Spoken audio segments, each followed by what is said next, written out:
Good evening and welcome. I'd like to acknowledge the local custodians of the land in which we honour elders past, present and emerging. I'd like to highlight this event is RACGP accredited for CPD points. I'm Melissa Wilkinson from the education team. I'm just going to highlight that the question box is on the right of the screen for you to submit questions, and we're hoping that it'll be as interactive as possible. So we welcome all the questions that you have. Please remain muted with your mics, and an evaluation survey will pop up at the end of the webinar.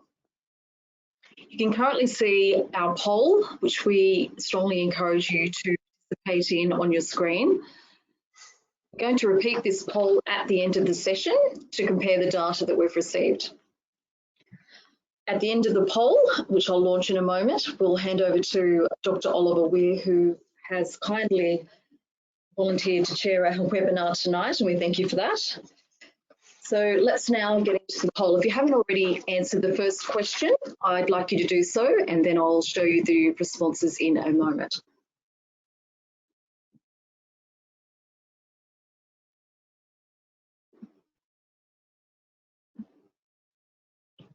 I'm now going to share those poll results.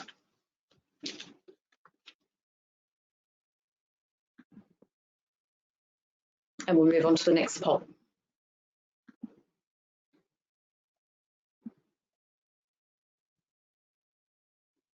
If you could please put in your responses now to this question.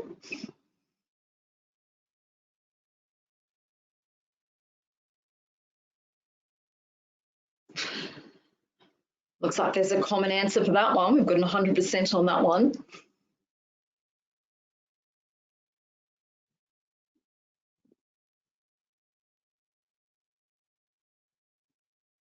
I'll just give you a couple more seconds to do that.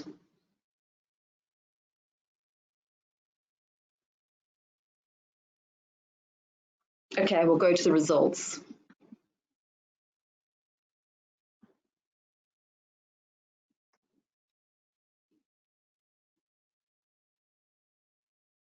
All right, moving on to the third question.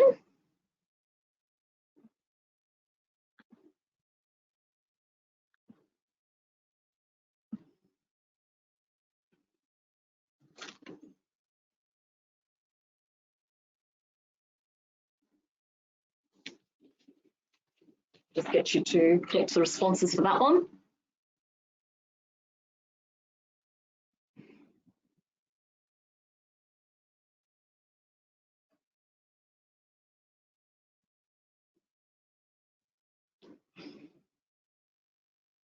Okay, that's fantastic. Thank you. We'll now move on to the response.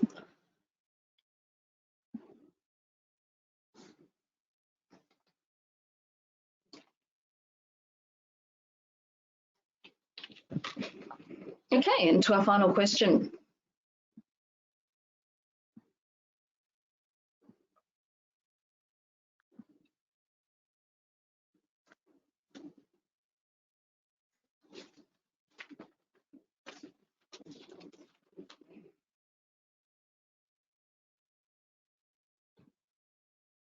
Okay, that's a popular majority one as well. And as I mentioned, we will compare this at the end. We'll hold the poll again after the content to see the differences. Okay, thank you. I'll now share the results.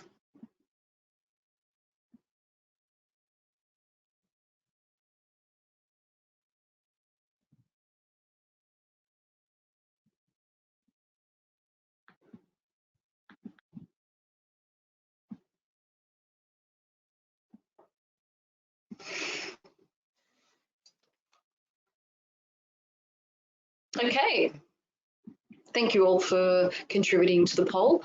I'll now hand over to Dr. Oliver Weir to chair this evening. Over to you. Okay, welcome everybody to this webinar. It's the third in a series of 3, which has been developed by the Hunter, New England and Central Coast Primary Care Network. Please check out the Primary Health Network's website in the education section to watch the other 2 webinars. My name is Dr. Ollie Weir. I'm a GP. I live and work on the Central Coast in Bateau Bay. I've got some experience in drug and alcohol in that I worked in a rehab for about 6 years. So yeah, tonight's webinar topic is brief intervention and relapse prevention. And we've got 3 presentations for you this evening. First up will be Dr. Julian Keats, who will be talking about working with relapsing patients. We've got Dr. Kylie Bailey on stages of change and relapse prevention, and Dr. Simon Holliday, who will be discussing prescribing practices that can create iatrogenic addiction. Please type any questions into the question box, which is to the right of your screen in the control panel by the bottom.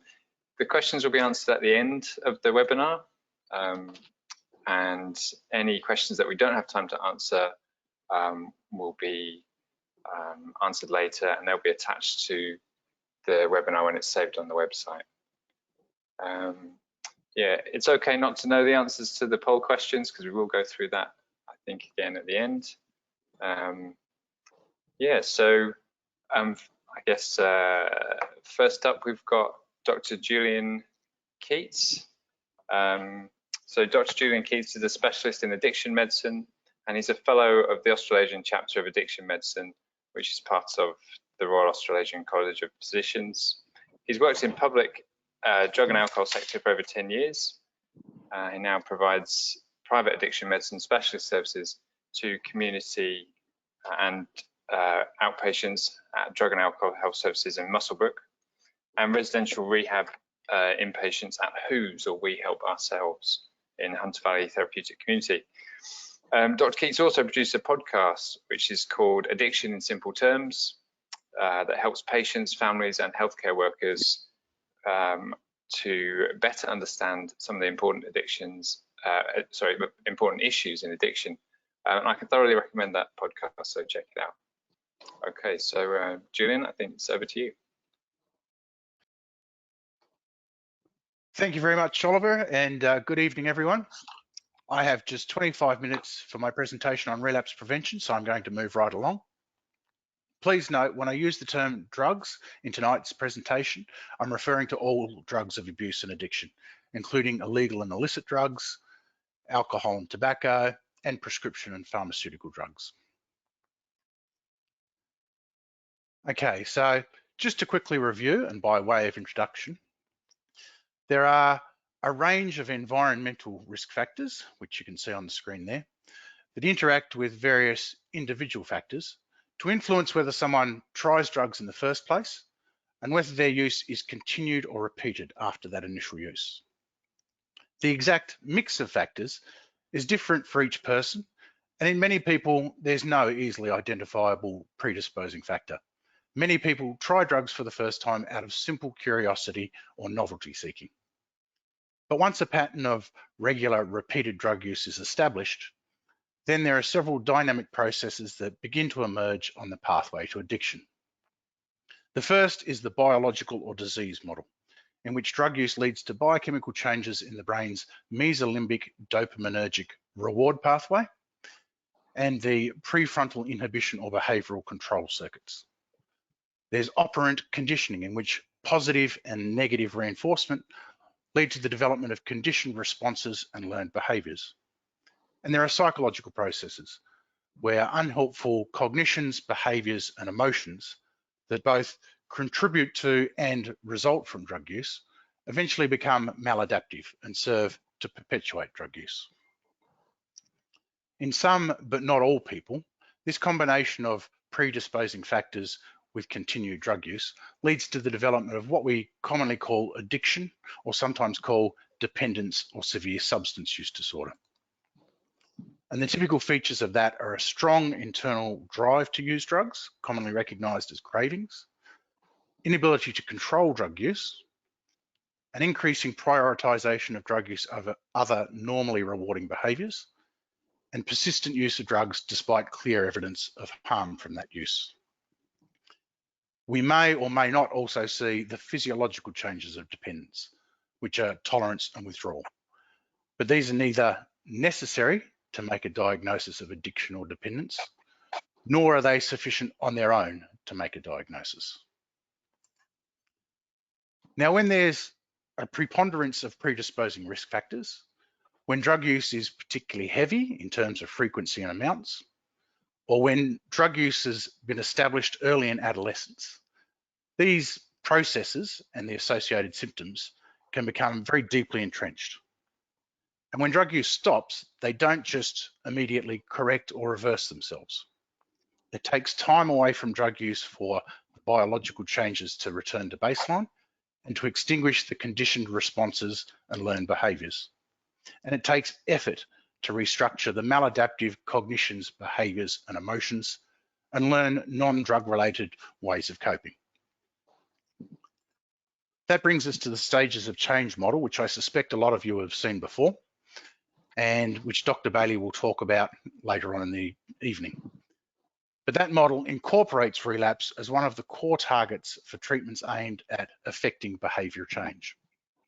And you've probably heard the phrase that addiction is a chronic, relapsing and remitting brain disorder, which quite nicely illustrates that relapse is an inherent part of the disorder and in many ways the most important challenge. For a slightly more amusing take on it, have a think about this tongue-in-cheek saying. Quitting cigarettes is easy. I've done it heaps of times. So given what we know about addiction, it should come as no surprise that stopping drug use is only the beginning of recovery. To continue that initial progress and to help the patient make lasting inroads into preventing drug-related harms, we need to help them avoid returning back to harmful drug use in the future. And that's where relapse prevention becomes important. The term relapse prevention treatment is really an umbrella term that encompasses a whole range of treatment approaches that typically involve motivational enhancement techniques, such as motivational interviewing, and a cognitive behavioural component that aims to address how the patient thinks, feels, and acts, both about drugs and about themselves and the wider world.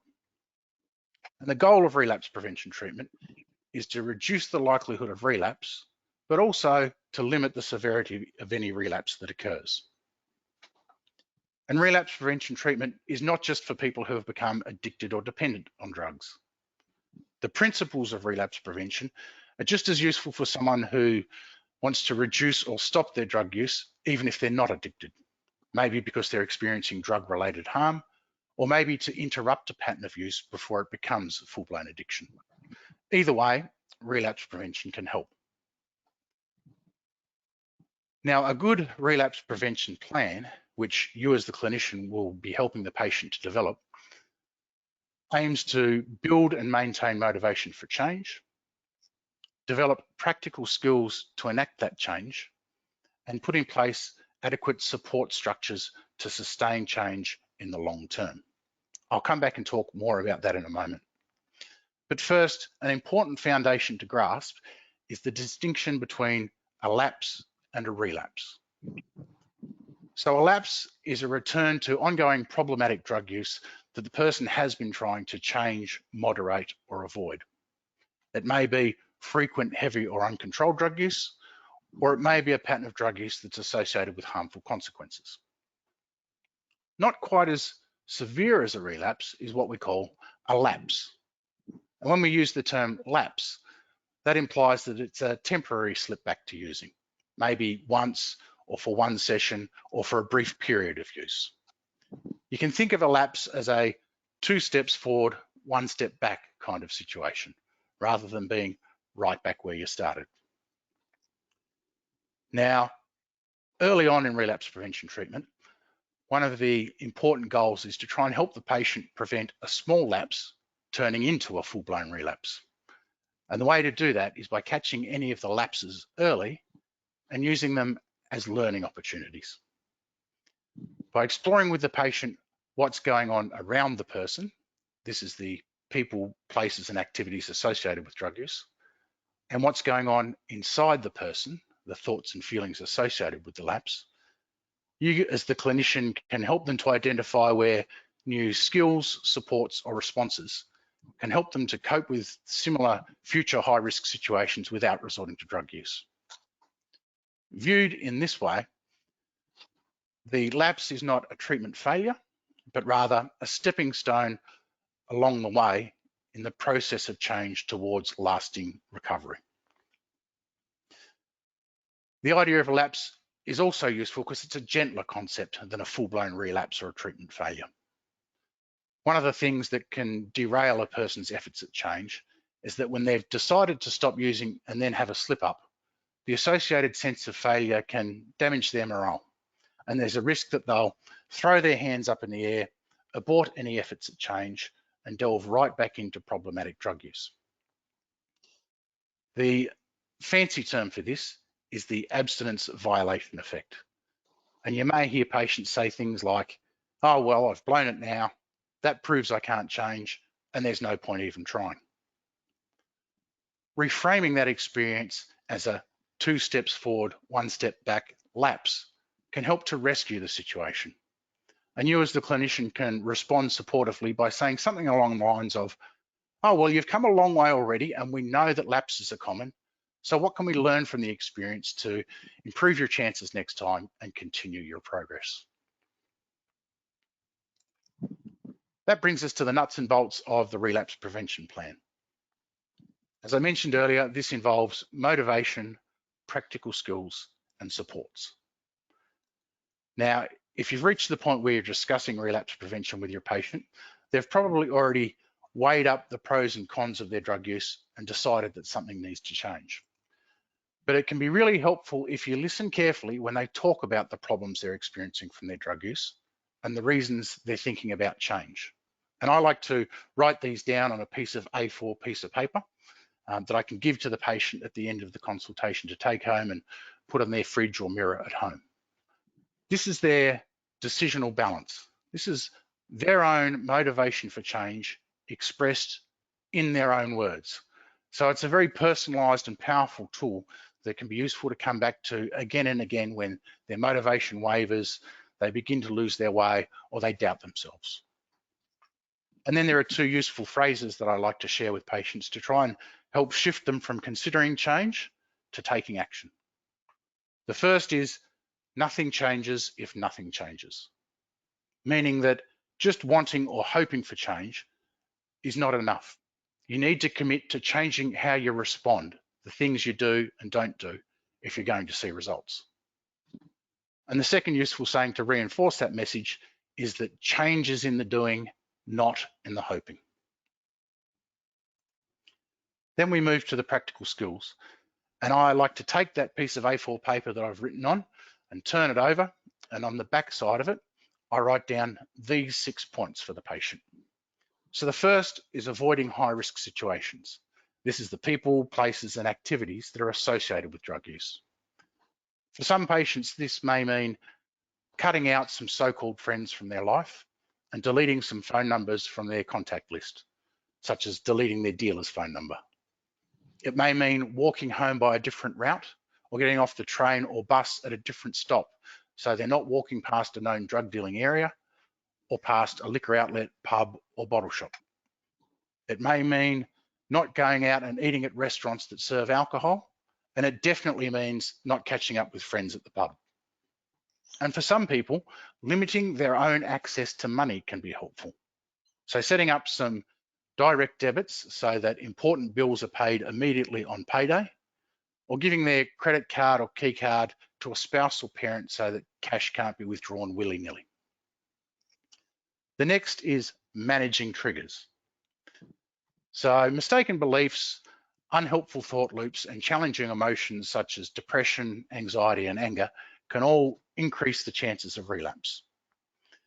Having someone the patient can talk honestly and openly with is the place to start.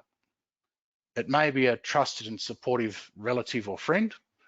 It may be a sponsor from Alcoholics Anonymous, Narcotics Anonymous, or a SMART recovery group. It may be someone else they know who's in recovery, or it may be a drug and alcohol counsellor. Some patients may need referral to a psychologist to learn conflict resolution skills, mindfulness, or more formal CBT to manage emotions. And of course, if there are diagnosable mental health conditions, then these may also need specific treatment. Number 3 is dealing with cravings. Now, cravings are par for the course, so learning to manage them is essential. You can reassure your patients that cravings are usually at their strongest and most frequent soon after someone stops using drugs, but they will decrease over time. If the patient can learn to interrupt or abort a craving, or even just experience the craving without responding by seeking out a drug, then the feeling will pass in 10 to 15 minutes. And there are some strategies that they can use to try and manage cravings, which I like to call the 4 Ds. So delaying any response to the craving and allowing it time to pass, distracting oneself with a sweet snack, a cold shower, a hot bath, or some vigorous physical exercise, de-escalating by practicing some breathing exercises, relaxation techniques, grounding exercises, or 4, doing something else that gets you away from the person, place, or activity that's triggering the craving. I like to tell all my patients that cravings are like seagulls. If you feed them, they come back stronger and in greater numbers. But if you can avoid feeding them, they'll eventually leave you alone, or at least come and go without hassling you.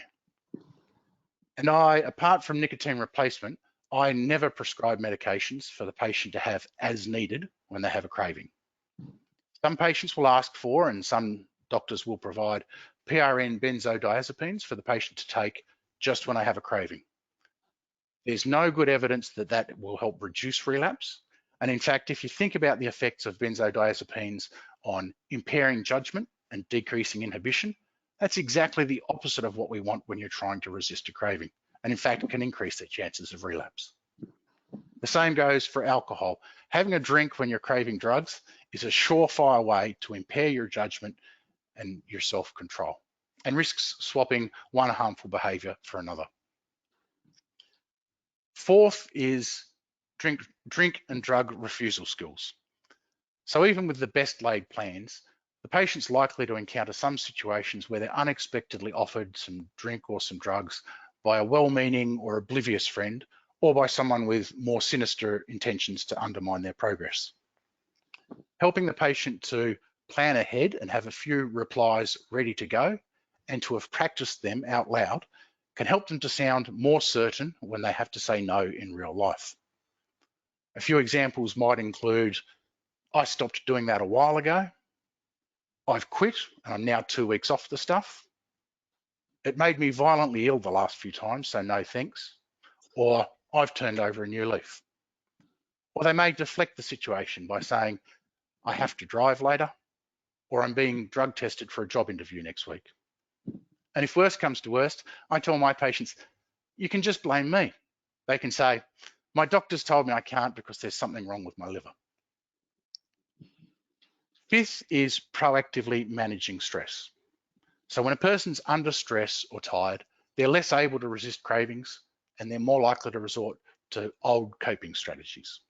So implementing some healthy lifestyle changes, such as regular exercise, a good diet, and ensuring adequate sleep is the place to start.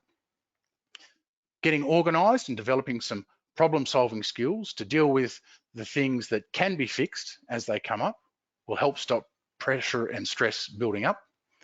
And there's likely to be some sources of stress that can't be easily fixed. And so for those, attention to breathing exercises, grounding, and relaxation is going to be important. And constructive conflict resolution skills and anger management skills are also useful, and again, may require referral to a psychologist. And then number 6 is scheduling some enjoyable activities. So when drug use stops, it's not uncommon for the patient to suddenly realize that they haven't done anything else for fun for a long time, and other activities may seem less interesting or less enjoyable. So putting in some time and effort to actively plan some activities that they used to enjoy, or that they may come to enjoy in the future, can be really helpful to bring some color back to their lives. Although it can take a little while, because essentially they have to relearn what normal healthy fun looks and feels like. So it may be a case of faking it till you make it for a little while. If boredom's one of the triggers for drug use, then this pleasurable activity scheduling becomes really important. And similarly, if loneliness is one of the reasons they use drugs, then helping them to plan some activities that will help reconnect them to good people is good advice. That brings us to supports.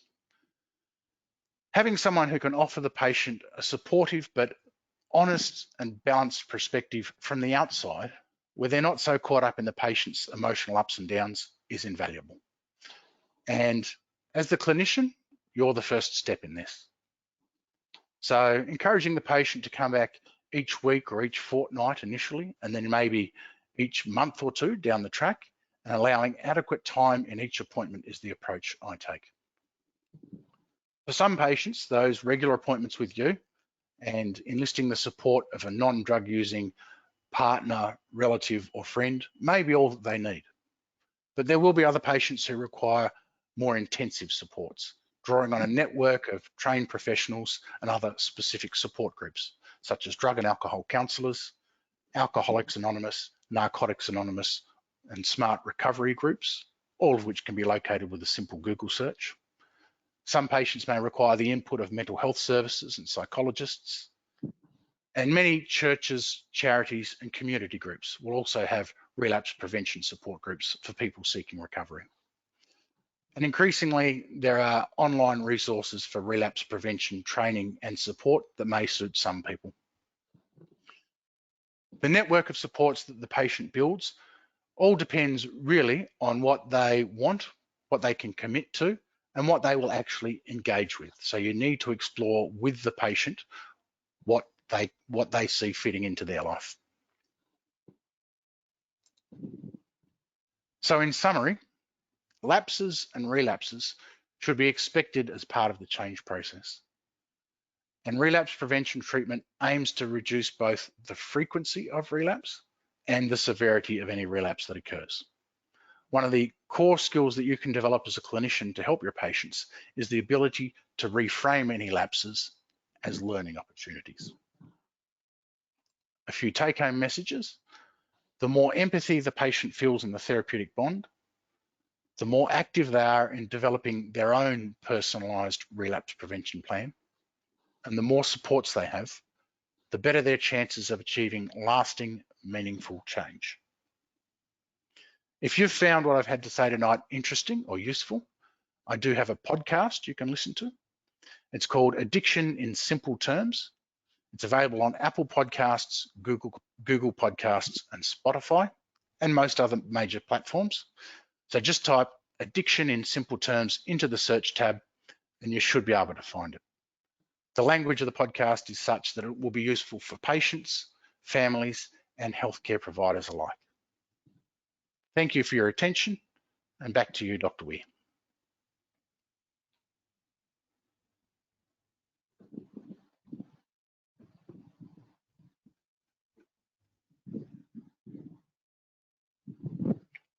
You're on mute.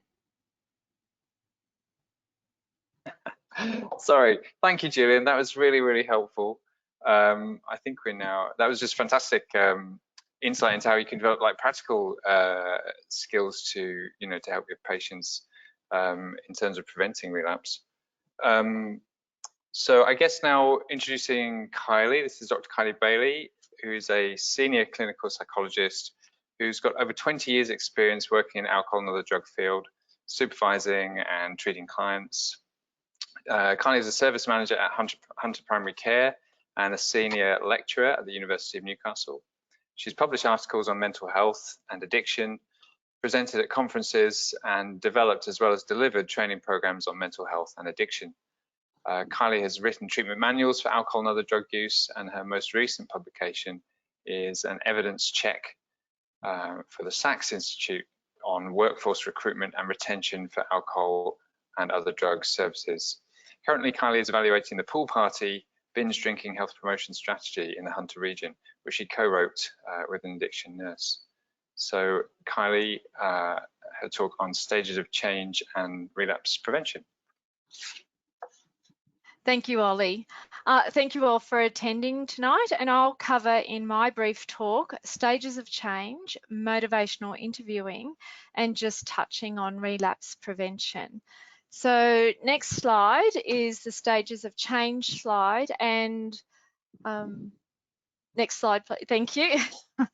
And I know Dr. Julian discussed this briefly, but the stages of change model was developed in the 1980s, and it was explored by Dr. James Prochaska and Carlos de Clemente in looking at how people change regardless of the behaviour and of who the person is, how they change their behaviour naturally without seeking support from health professionals such as ourselves.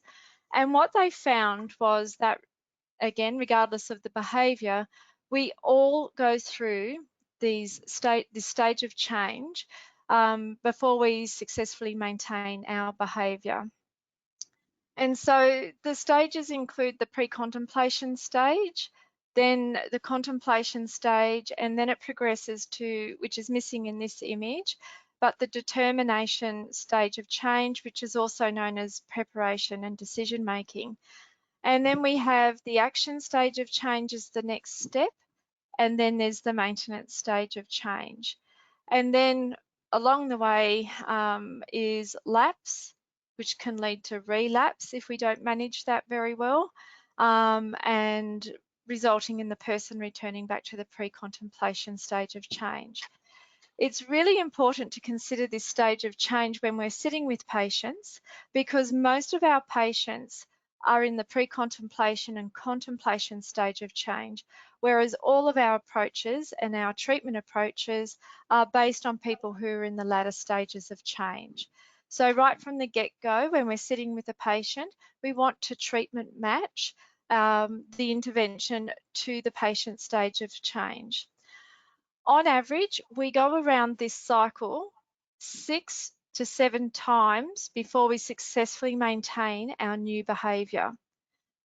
For quit smoking, some research I've seen that's shown as many as 8, and more recent research I've seen has 12 times around the stages of change.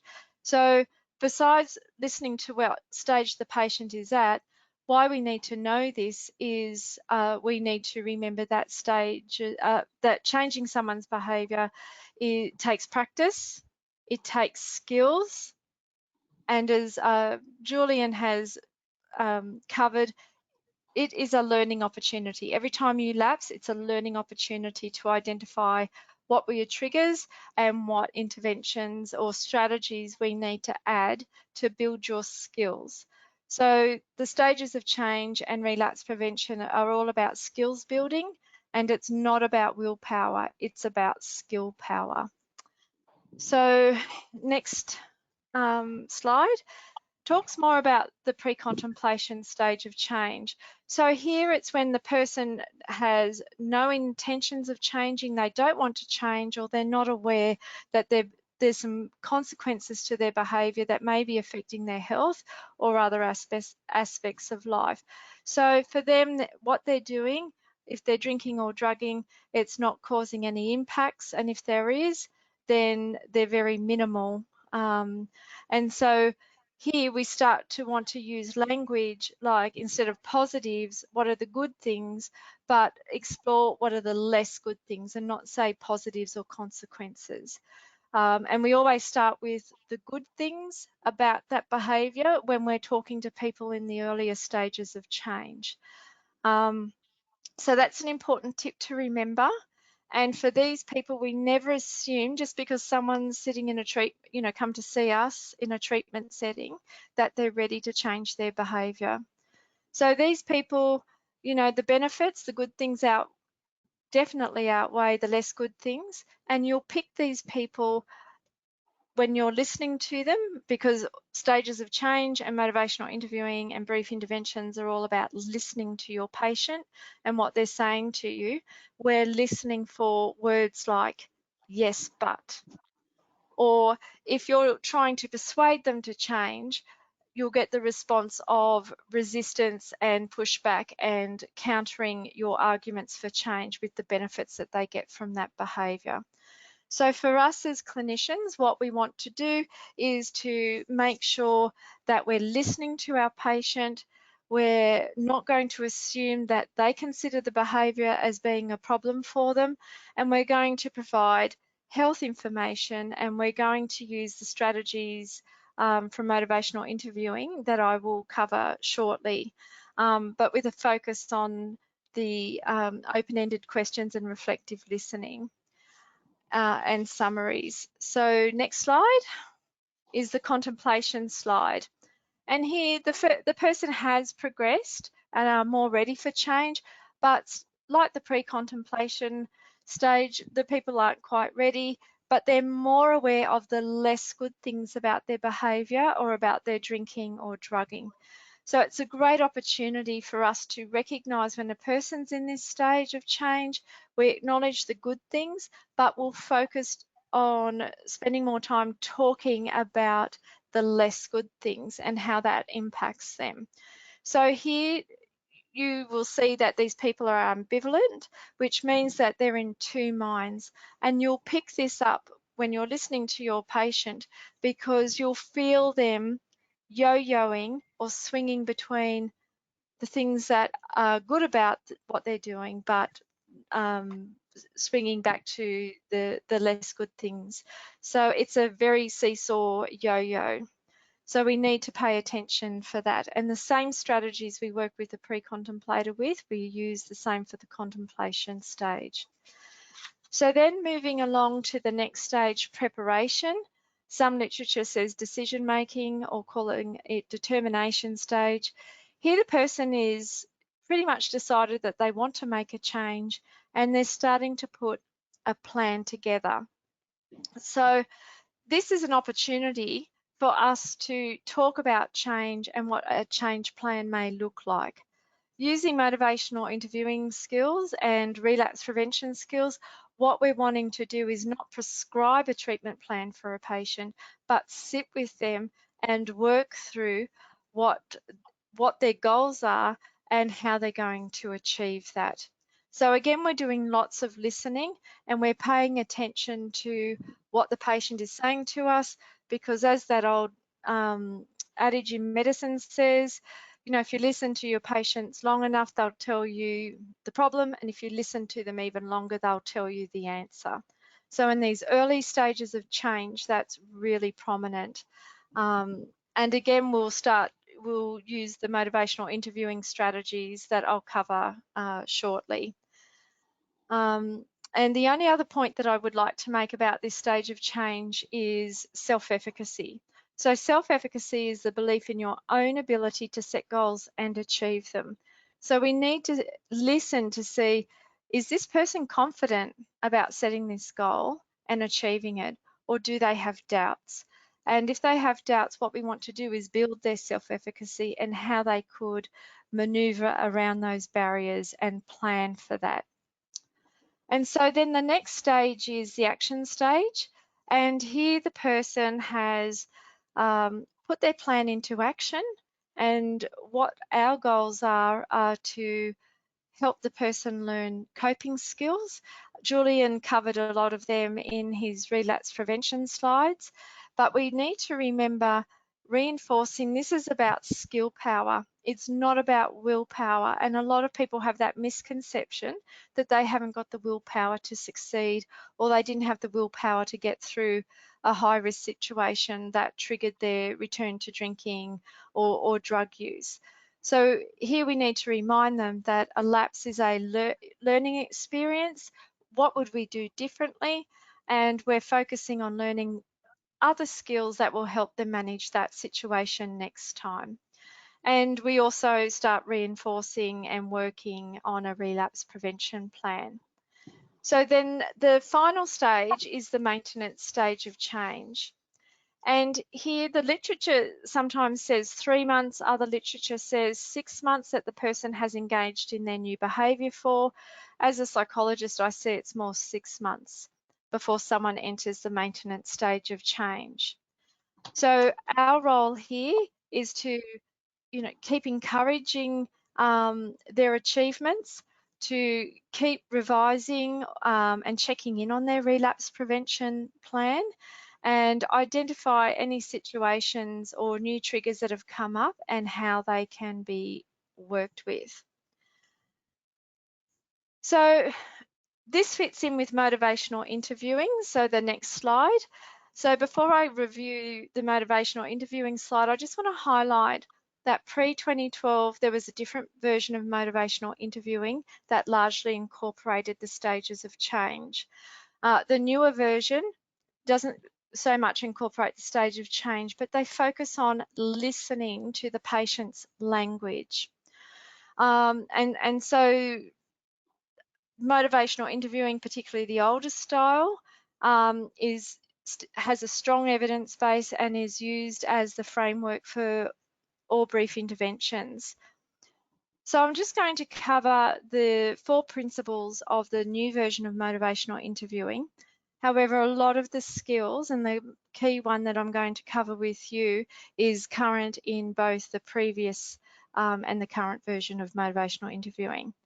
So the 4 principles are engaging, and Julian highlighted how important it is to build therapeutic rapport with the patient and to display empathy and to listen to them. Because if they feel safe and comfortable with us, then they're more likely to explore the less good things about what's going on for them, particularly about their drinking and drug use. So here, when we're engaging, what we really need to do is make sure that we don't fall into the righting reflex trap of trying to fix or prescribe the solution to the patient, but sit there and listen to what their concerns are. And then the next principle is evoking. So here we're evoking the patient's own motivations and own reasons for change. What is a concern for them? How does their drinking or drug use interfere with their daily life? How does it interfere with their goals? How is it impacting their family or their work ability or commitments? So here with evoking, problem solving and goal setting, particularly goal setting, is a useful strategy. And then with focusing, what we're going to do is spend more time exploring their reasons for change, but we're going to listen to change talk as well as sustained talk. So change talk is listening for any indications or plans or intent to change their behaviour or concerns that they have about it, whereas sustained talk is an indication that no change will happen and they're not planning on making any changes and they're not quite ready to do that. So here we want to start focusing on any change talk the person is discussing with you.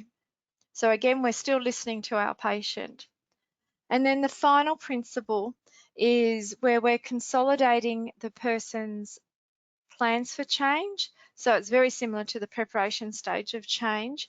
And here we're helping them form their plan as well as revising the change plan when it's needed. So change talk, next slide, is a big focus of motivational interviewing. And I'd like you to remember darn cats, which is why you've got a picture of Grumpy Cat sitting in the corner. So darn is looking at desire talk, ability to be able to change talk. So someone with low self-efficacy, there'll be very little, if any, ability to change talk. Then there is their reasons for change and their need for change. So examples of done talk are I want to, I would like, I might be able to, I really should. And then we have cats, the cats talk, which is commitment to change, activation. So here they're putting their plan together and preparing for action, and taking steps is when they're putting their plan into action. So examples of cat talk is I intend to, I'm going to, I'm ready to, this week I started. So they're all examples of change talk.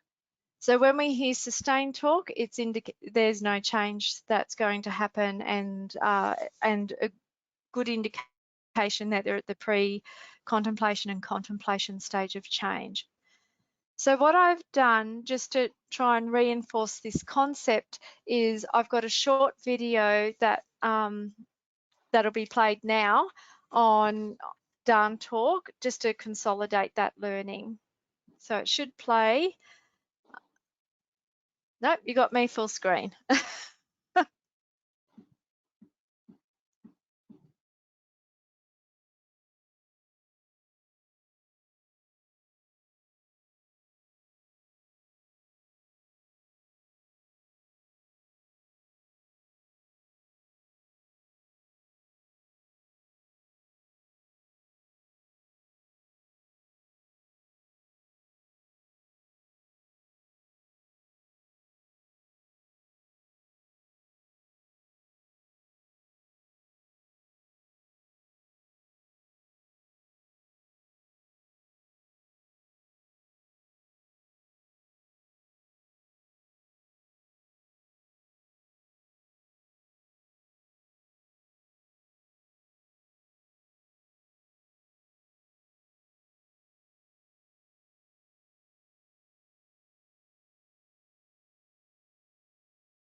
So we're now going to play another very short clip on how to soften sustained talk when you're sitting with a patient and you're having a similar conversation, whether it be about tobacco, alcohol or other drugs, or even exercise. So I'm just waiting for that to load.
Okay, so if we can go to the next slide, it's all about how we're going to engage that conversation using the motivational interviewing strategies or techniques called the OARs.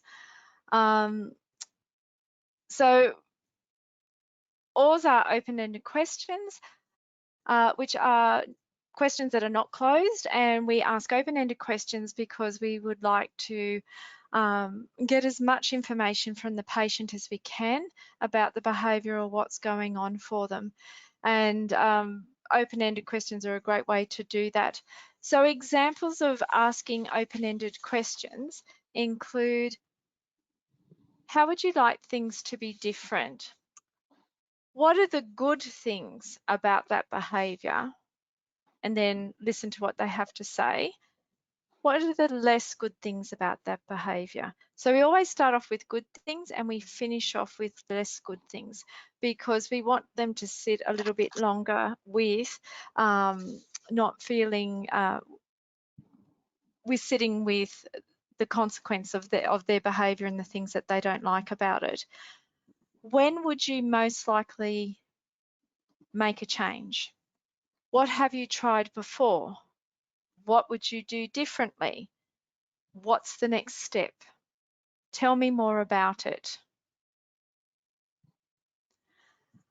Then we have affirming statements. So affirming statements are any reflection that we provide the patient that reinforces their strengths, their abilities, and their achievements. So here we want to be genuine, and we can affirm things as small as, I appreciate you taking the time to talk to me today.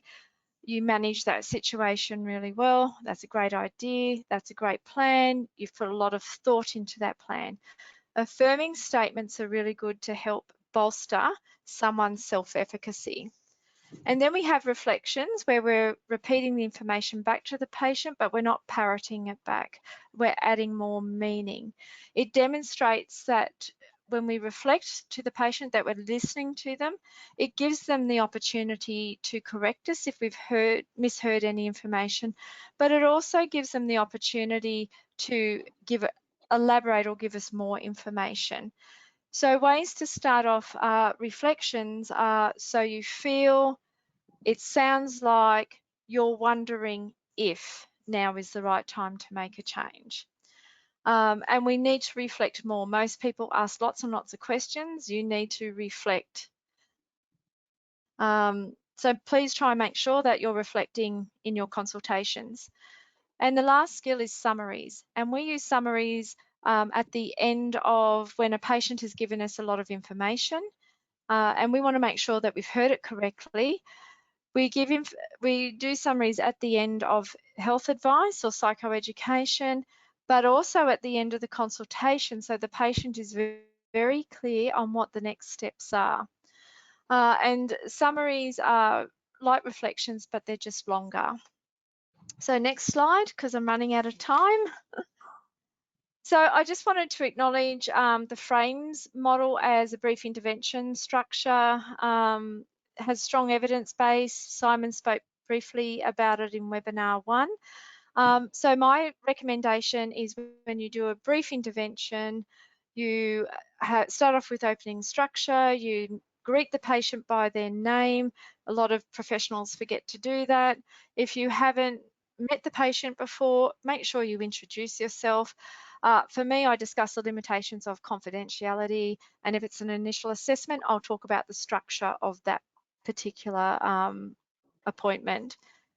We're going to use the FRAMES structure, using our OARs all the way through to demonstrate that we're empathic, we're building their self-efficacy, we're providing them with advice, which is health information. We're not prescribing them with what to do or how to do it, but instead we're going to give them a menu of options. And I usually introduce this as, look, some strategies that other patients who are in similar positions to you have found helpful are these things, and I list them off and then ask, are any of them relevant to you?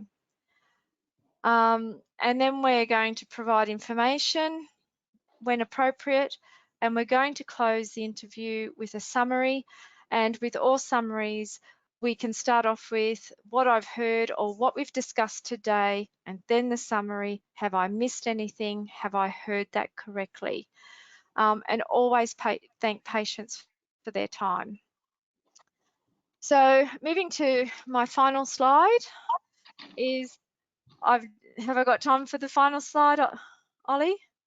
It's okay if it's not. Just about. Okay, so I just wanted to pull all the information that we've discussed in the two presentations. John is your patient. He smokes 20 tobacco cigarettes daily. He comes to see you because he has a persistent cough.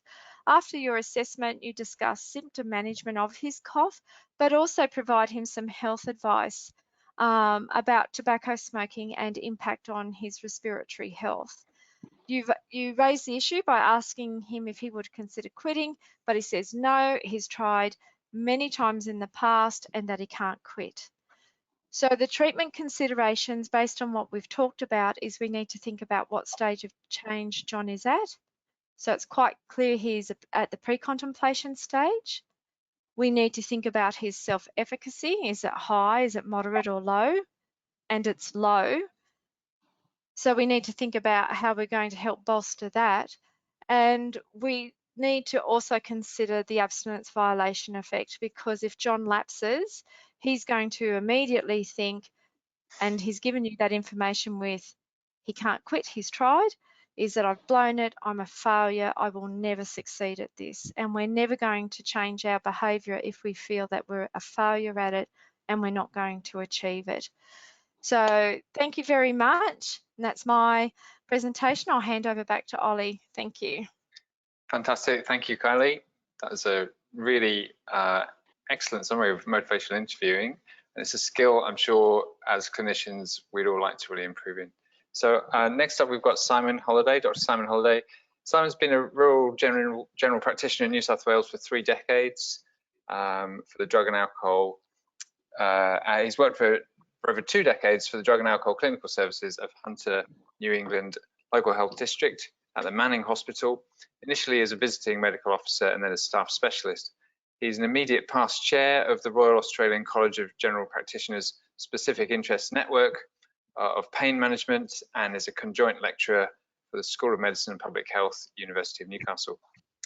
Simon has been the principal author and/or collaborator on several opinion pieces and research studies on the management of pain, on addiction and psychoactive pharmaceuticals in general practice. And he's talking to us today about prescribing practices that can create iatrogenic addiction. Simon. Great. Well, it's great that you can all be here today. And there's lots of different prescribing practices that could potentially cause problems. But first of all, a bit of an outline for you. And I've got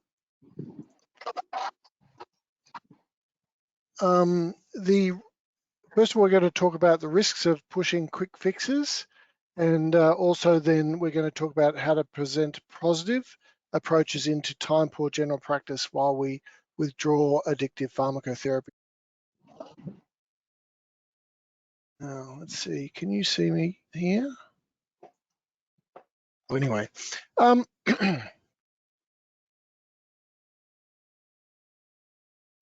Yes, so we can see.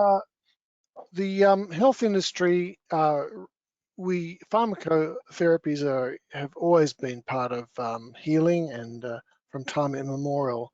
And I started off with a screen that showed doctors and smoking. I've got 2 patients who were introduced to smoking in a clinical situation by their doctor in the 1960s. One for grief because she'd lost her father, and one because she had wheezing when she was exposed to petrol fumes, and both of them found it was quite useful for those problems and continued smoking until last few years ago, and one's still smoking despite an NSTEMI. We still do give nicotine though, just in patches. And then we've got just about every other addictive illicit pharmaceutical is being explored for its therapeutic use. And just on the weekend at the International Medicine Addiction Conference, there was a very interesting talk about emerging research about psychedelic research and medicine. So when we see heart sync complex patients, we do struggle, and you can see the little cartoon on the left says, and problem number 83 is my teeth are numb in the morning, and the doctor's wishing he had an eject seat. And when people ask about painkillers and sleepers, it's usually right down the list of things we've already spent a lot of time on. But complex patients like this do need time. They suffer from time poverty. And in fact, what we should be doing is the same sort of thing as we do in the chronic disease model of care.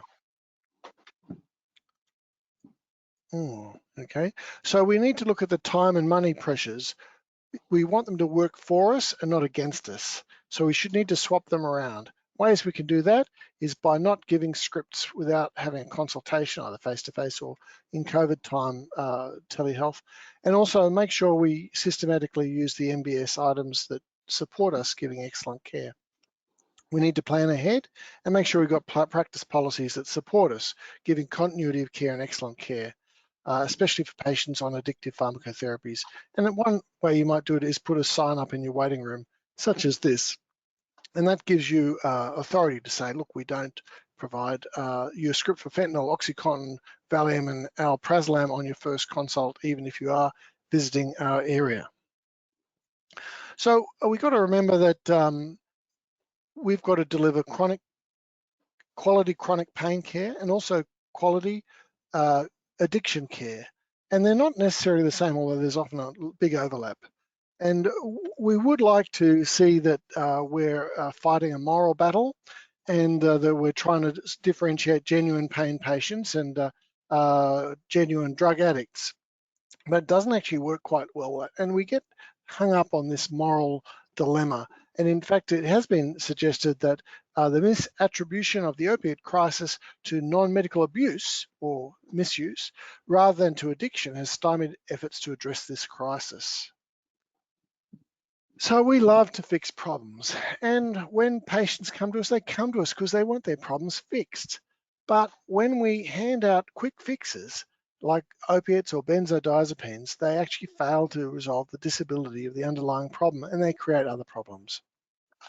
And just like we were talking about, Kylie was talking about motivational interviewing, we need to move away from being doctor-centered to patient-centered. And we need to help patients reclaim their life and get activated, and maybe doctors are more like a coach to re-empower our patients and rehabilitate them than a fount of knowledge and expertise. And it might seem counterintuitive, like putting the cart before the horse, but in chronic pain care at least, we actually need to recognize that medications and a lot of our therapies aren't actually as good as we'd like them to be. And a lot of passive therapies have very great limitations in the biomedical approach, where we're just looking at how people feel, how intense their pain is, and how much we can reduce the pain. We actually have to look at the psychological aspects and the psychofunctional aspects, such as their thoughts, emotions, and behaviors, because we know these things drive the neuroplastic changes in our brain. And Charles Schultz in Peanuts said it all very briefly there with the commercial doctor there on the top left. And I think if we move down this path to humanize things, we can facilitate a patient's pathway from patient to person. We set up a multidisciplinary group, and I set up a program to teach positive non-pharmacological chronic pain care in 2015, and we sort of wound it up a couple of years ago. And if you want to look at the content, it was there published in the National Prescribing Service. You can look it up. And these are basically things we're looking at: active self-management, talking about changing the way we assess and measure, neuroeducation, diet, social aspects, physical aspects, sleep, psychological aspects, and also the things to do with pharmaceuticals. We actually took a 6-hour ALM to get through that, and sometimes we squeezed it into a 1-hour webinar or face-to-face conference, and today we're going to have a crack at 20 minutes. So assessment management is looking beyond a biomedical diagnosis. And a very simple thing we can do in 15 seconds is get people to stand up and sit down as quick as they can. Really, it should take, they should be able to get up and down 5 times in 15 seconds. If they don't, they've got a real problem with their strength and deconditioning. Another invaluable tool to use is the PEG score. And this is something you should do when you see someone pain initially and on a regular basis. And it's quite handy because you kind of forget 5 years later or 10 years later how people were initially. And this will give you a handle on whether people are doing better or not. And it takes me 45 seconds to explain it to somebody the first time, and after that 15 seconds to go through it. And you basically say, okay, we want to talk about your pain on average in the last week, where 0 is no pain at all, and 10 out of 10 is pain the worst you can possibly imagine. What would you say? And you get a number, and then you tend to go down to the third one, which is general activity. What number best describes how pain has affected your function in the last week? That's things like sleeping, sitting, standing, housework, relationships. And so they'll give you a number, and then you talk about enjoyment of life or contentment or quality of life. And you'll get a number out of 30, and that's a really handy tool with which you can see how you're progressing. And you move just away from the whole idea of how bad is your pain. Oh, really bad, doctor. Then you can talk, neuroeducation is very important as well. A lot of people think pain is because of tissue damage. And the last picture was Descartes', see if we can go back there. No, we can't. They think that if there's pain, it must be there's tissue being damaged. We need to explain to people that it's not like that. And you can maybe say it's a bit like sunburn. If you have a shower normally, it doesn't worry your skin. But if you've got a really bad sunburn, that water really hurts. And in central sensitization, that pain remains. And so we've got 3 sorts of pain. We've got the nociceptive, which is the tissue injury, the neuropathic from an abnormal nerve injury, and then the central sensitization. And we can find great patient education if you go to the Hunter Integrated Pain Service website. There's fabulous videos, which I've looked at many times with my patients. And then you can also go to the New South Wales ACI website. They've got some great things, including templates for care plans. Diet's really important, and we know it all. We know that you've got to talk about vegetables, some fruit, and avoiding takeaways, processed foods, and sugary foods. And the reason is that we know, apart from talking about obesity, is that we know that our Western diets cause meta-inflammation, and by changing the microbiota in the gut. And the gut is really important. It has a two-way messaging system with our brain and mind through hormonal and through neurological and through the immunological system. And just as it changes the way our blood vessels behave, it changes the way our nerves behave with inflammation around the glia.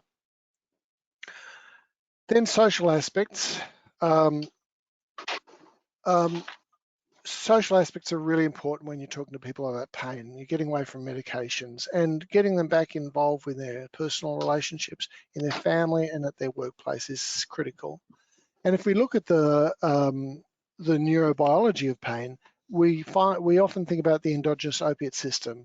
But the endogenous opioid system, as you can see on the right, does a lot more things than just analgesia. In fact, if we didn't look at the analgesia, it would be a really important system just for social function. It modulates whether we feel good about what's going on in relationships, for example, sexual activity, the pleasure, the joy of breastfeeding, the pleasure of being with family, and also pain, things like feeling ostracized, alienated. And these things are all functioning through the endogenous opioid system. And it works with the dopamine system, our reward, to calculate what behaviors are being promoted. And if we use pharmaceutical opiates, we actually can hijack that system.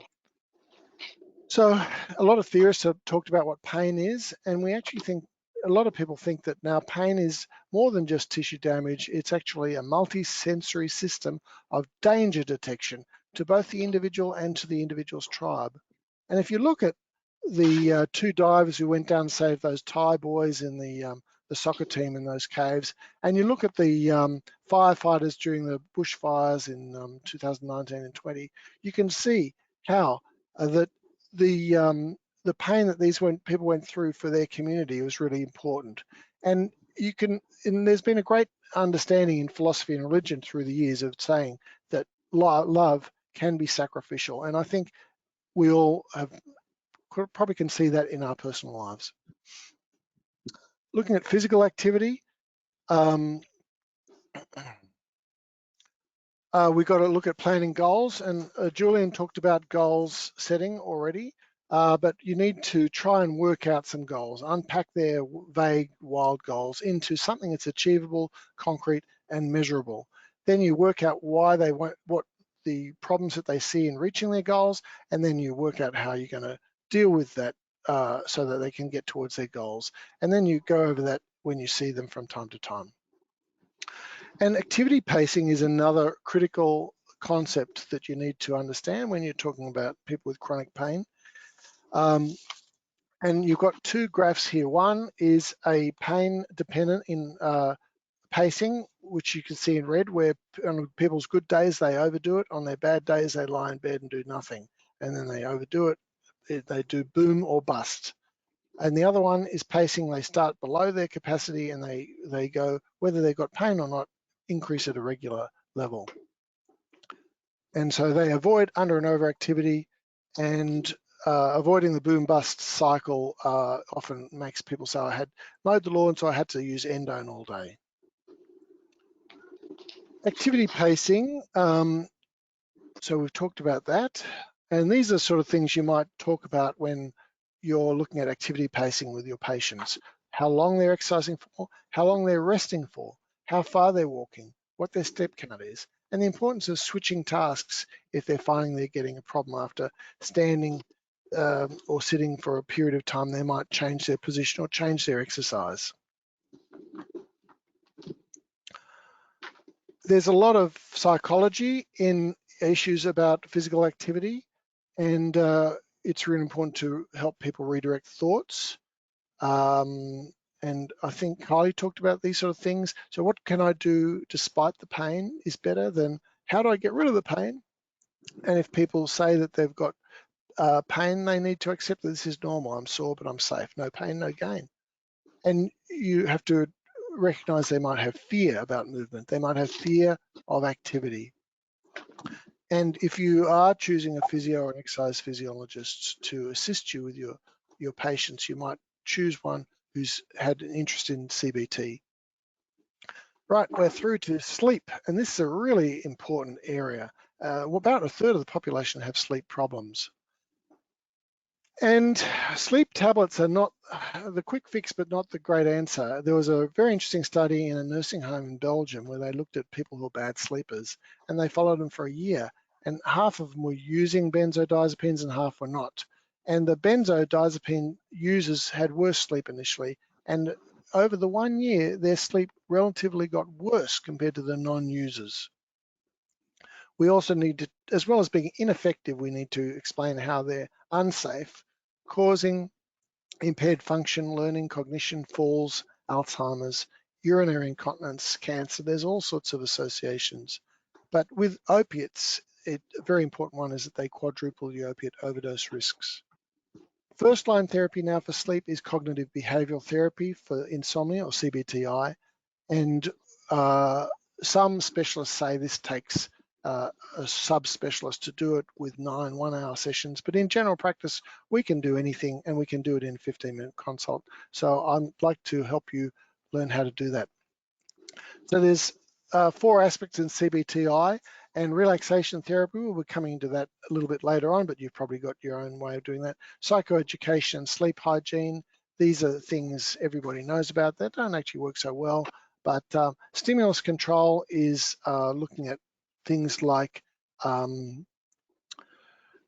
screens before bedtime or stimulating things like that. And one interesting stimulus control is looking at your biological clock and when you're eating. It's if you can actually not eat or drink except for water after dark or after bedtime, not only is it good for your glycemic index and your metabolic syndrome, but it's actually good for your eating because it helps set that biological clock. But the one I want to talk to you about today is something that almost no GPs know about, and it's a very powerful tool called sleep restriction strategies. And for this, you'll need to get a sleep diary. And there's lots of them there, but basically a sleep diary means that you can finish the consult, give the patient a handout, here's a sleep diary, and then you can have the next consult when they come back. And they're going to write some things in the morning when they get up and write some things in the evening when they go back, before they go to bed, and they'll bring it in and you'll get a handle on what goes on. Otherwise, I'll just tell you, oh, I do all this perfect stuff. And just like when you do a diet history, they say, I eat nothing but a lettuce leaf, and that's why I'm 150 kilograms. So once you've got the sleep diary, then you can work out how much sleep they actually need, and you can curtail the time that they have in bed to the amount of sleep that they actually need. And then each week you can see them, and you can either increase their time in bed if their sleep efficiency is more than 85%. That means they're asleep more than 85% of the time they're in bed, or decrease it if they have a poor sleep efficiency, or just keep it stable. And then this is something that really works, and I've used it for many people, and you can do it in time-poor general practice. So as well, if they're on the benzos, you've got to deal with that. And things we can do about that is talk to them a bit about education, negotiate a weaning rate, and also substitute them with other medications. And everybody's substituted everything.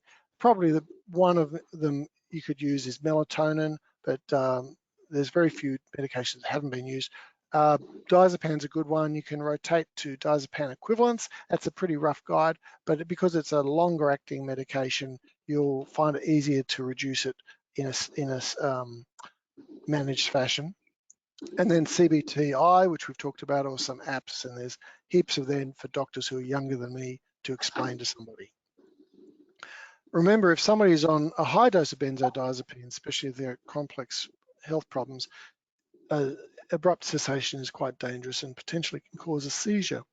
I want to talk about the psychological aspects at the moment, and we need to talk to people about their beliefs, their cognitions, their miscognitions, and things like catastrophizing can be a real problem. If I don't get some opiates, then I won't be able to function, get to work, we'll lose our house, and then my family will be on the street. Or fear avoidance, we talked about that with the kinesiophobia, where people are frightened about movement because it'll make their pain worse. So as well as unhelpful thinking, we've got to talk about helpful thinking. And Kylie's already talked about self-efficacy, where she said that is about your perceived ability to achieve goals. I would also say it's this perceived ability to manage negative emotions or negative symptoms. And self-compassion is a very simple concept you can talk to people about, where how would you deal with a friend of yours if they had the same thing? You wouldn't be quite as judgmental as you are to yourself when you're talking to me about how you feel about yourself now. So depression and insomnia are both bicausal with relation to pain, and in a circular fashion. So we've talked about scheduling pleasurable activities with Julian, and also exercise got a really important role in psychological health. We know that anxiety and depression both improve with exercise in a dose-dependent manner, and healthy nutrition is really important, and we've already talked about that. Then active relaxation is often to do with breathing, and there's many different ways people look at this, and you've probably heard of mindfulness. I think whatever technique you want to use, just use it. You might get one, you might get two for a follow-up consult, but develop the skills in doing at least one breathing exercise with somebody. I want to talk very quickly about a concept called intraceptive exposure, which sounds a bit worrying, but it's desensitization of symptoms, where people recognize their pain symptom and they just observe it and let it go. A bit like Julian was talking about cravings, where you let the cravings go rather than feeding the seagulls, just observe it and it'll go away. And so without judgment, you just watch that symptom. A pain does not equal tissue damage, it's activity in the nerves, and you can retrain the brain to process the pain differently. And keeping moving and being accepting will actually reduce the brain distress. Finally, last section is on deprescribing, opiates and harm minimization. I think we have to be right up front with people to say our medications are not good in chronic pain. This review suggested that in for all analgesics, less than half of patients achieved a 50% reduction in pain intensity. And we know that reducing polypharmacy will increase their ability to function, which we know is really important in both psychological and pain practice. So when you got to talk about opiates in chronic pain, we need to stop starting them. That's the key thing. If we stop starting, we will be not having a lot of the problems. But if we do start them, we need to make sure it's less than a week. Otherwise, we increase the risk that they'll still be on them in a year. If you have more than a week, it goes from 6 to 13%. If it's 1 month with the first script, it's 29%. Still on it at 1 year. When you're talking about opiates and you're talking about pain, you've got to think about suicidality and also a new idea, bystander naloxone, where you teach people about putting naloxone into the nose with Nixoid. And I've had a number of people who have said to me that they've saved a life with that system. And if your patient's spouse says they stop breathing at night all the time, I'm really worried, just give them naloxone. And while you're doing all these good things we've been talking about today, you need to start the opioid tapering or the cessation. Some people might need opiate agonist therapy. You've heard about methadone or buprenorphine. My experience, most people don't need that, but all of them do need some of these strategies you can see on the right-hand side of the page. It's very similar, in an addiction clinic, it's very similar to a chronic pain practice. They all present on high dose of opioids, and our aim is to improve their function. In pain programs, they usually try to reduce the opioids, but in addiction practice, we find that higher doses and longer treatment programs improve outcomes. And Depo Buprenorphine is a great new formulation which has just come through in the last year, where once a week or once a month injections can't be diverted, can't be overdosed on, and so any of our qualms about how they're going with their opiates can be relaxed. And it's very COVID safe. To finish, if we assume that all pain care is about opioids and that all opioids is about ruling out addictions, we're not doing the right thing by our patients. To give our patients hope and recovery, we need to assess and measure using the 5 sits to stands, the PEG, give them information, education, motivation, like coaching them. And if we do provide opioids, we need to minimize harms using the models that we see in opiate agonist therapy, those sort of strategies. And if we're giving them ongoing benzos, we need to do education and psychotherapies and wean them off those medications. So it's over to Ollie for some question time. Fantastic. Thank you, Simon. That was a really fascinating talk. Amazing that you packed that much information into 20 minutes. That's very impressive. So I think that's a lot for us GPs to learn. Certainly, I mean, things like Cbti, definitely a skill I'd love to be able to use for my patients. So, okay, well, listen, thanks to all the presenters. You know, we've had 3 really well joined up talks, I think, you know, linking together well with loads of really good practical information there. So hopefully, you know, our viewers feel empowered to take some of these skills on and start using them themselves.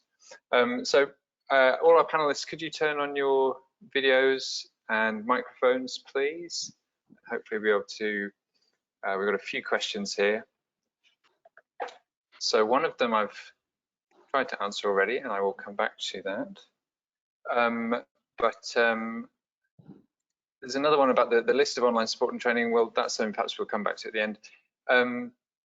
Question from Christina Connor, which I thought maybe I could address to Julian. Christina says, I've made the mistake of prescribing benzos for alcohol cravings. What is the way to reverse that? There's no easy way to reverse it. I mean, it's a really bad idea to prescribe any benzos or any medication aside from nicotine replacement for cravings. They're the only ones which have got any good evidence to support them. And yeah, as I say, patients will often ask for benzos because they've had them during periods of alcohol withdrawal and they seem to make me feel better. So why can't I have them? And I'll have them instead of drinking. But almost invariably, when you give patients benzos so that they don't drink, they come back with an alcohol and a benzo problem. Absolutely. I guess it maybe falls in the same kind of category as Simon was mentioning about not starting. If you can avoid starting, then you don't have to run into this problem.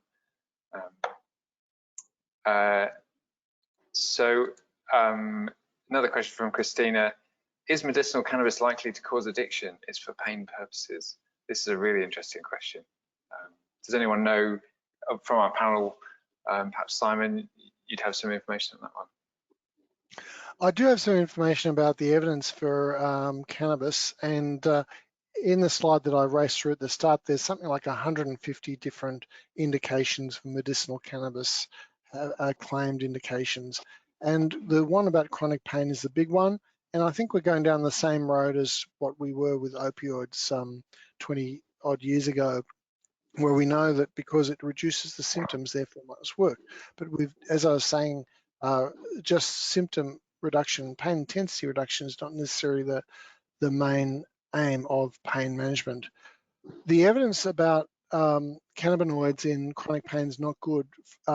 If you're looking at a 30% reduction in pain intensity, you have to treat something like 23, 24 patients to get one patient with a 30% reduction in pain intensity. And to look at a 50% reduction, the confidence intervals indicate that we can't actually estimate on a meta-analysis how many people you need to treat to get one patient with a 50% reduction. So the evidence is not good for their efficacy, but the narrative is strong. Everybody says, oh, I feel better when I take cannabis, just like when they take heroin, they feel better too. I think unfortunately, we're all mixed up with the argument about should people who use cannabis be judged criminal and put, charged, arrested, got a criminal record. And this advocacy thing is a major driver to medicinal cannabis, in my opinion. I haven't seen any figures about addictions and medicinal cannabis. I have seen some reassuring ones that when states in the US who have medicinal cannabis introduce it, they have reduced in opiate prescription. And so, by decreasing one evil, that's meant to be a justification of medicinal cannabis. I've certainly come across that. Yeah. Sorry to.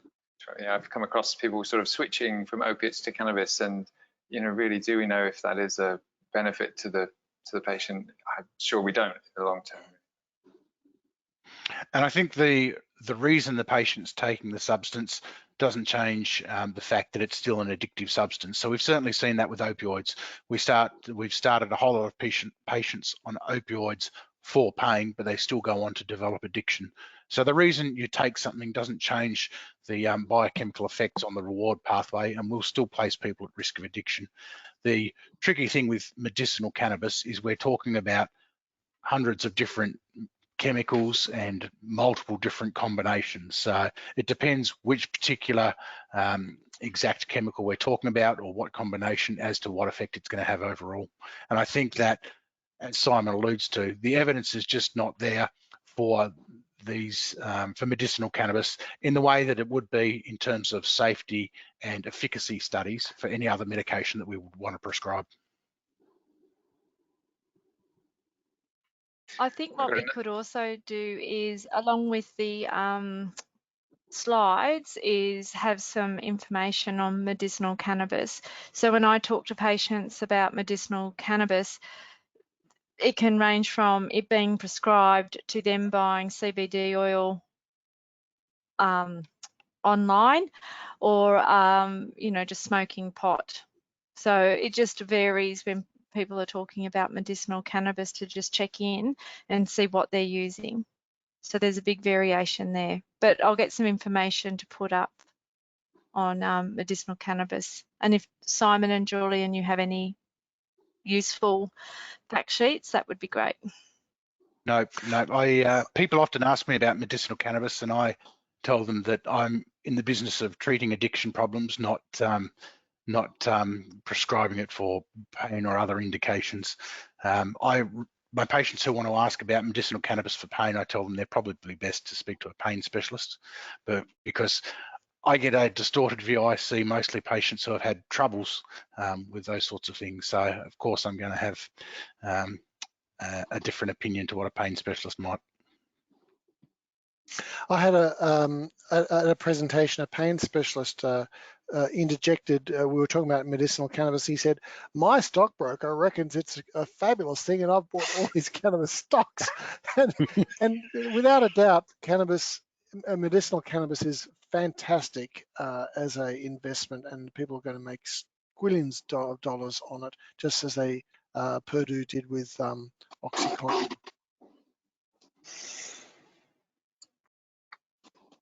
It's a kind of a frightening state of affairs in a way.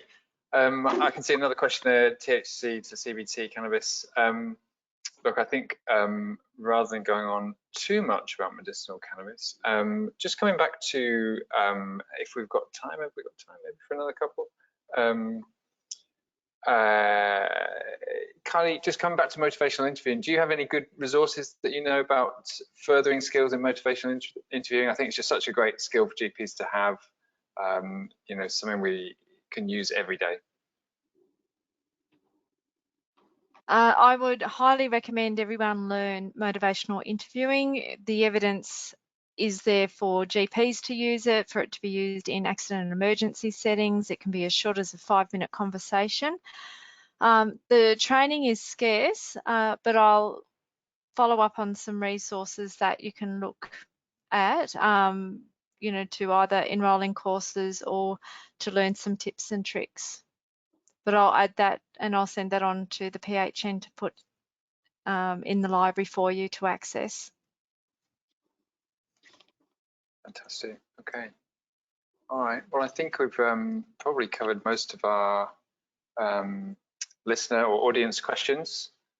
So yeah, thanks again to our presenters, Kylie, Simon, Julian. I think we should mention further alcohol or drug training which is available through RACGP and ACCRM. But I think I mentioned in the question list the RACGP training, which you can actually get paid for, which is awesome. I think the stage 1, there's kind of a basic one, and then there's a treatment skills, which I did, which I thought was fantastic. Some really good sessions. And then there's even an advanced skills, which again is you get remunerated for, so should be really useful. Yeah, so I think it's back to Mel to run the poll.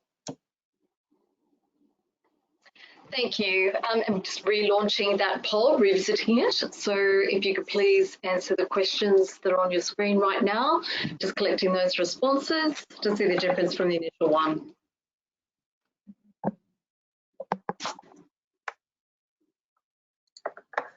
Okay, we'll go to the results now.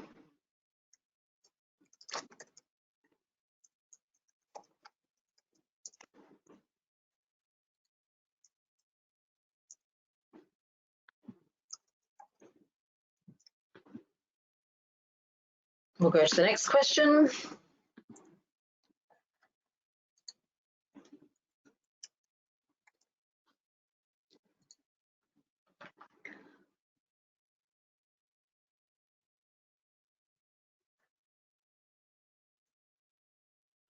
Great audience participation here. Thank you so much. All right, we'll have a look at the results of that one.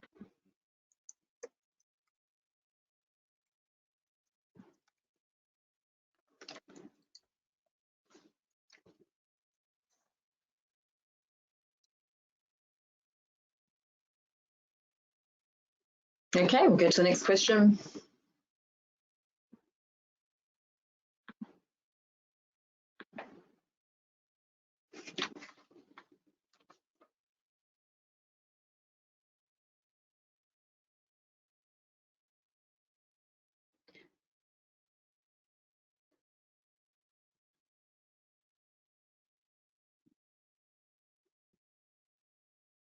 Okay, thank you. We'll have a look at those results.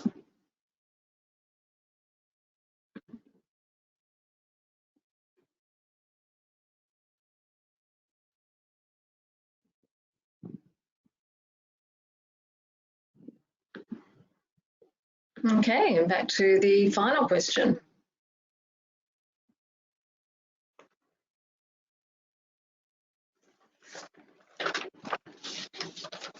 Just collecting our results.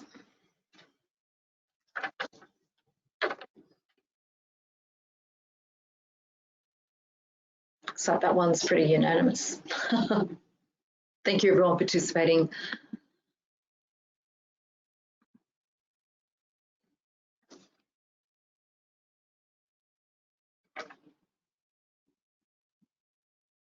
And there's the final results.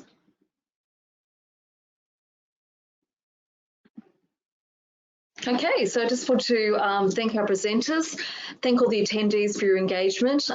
This is the conclusion of the series and it's been really well received. Thank you to our wonderful chair this evening as well. Ollie did an amazing job, thank you.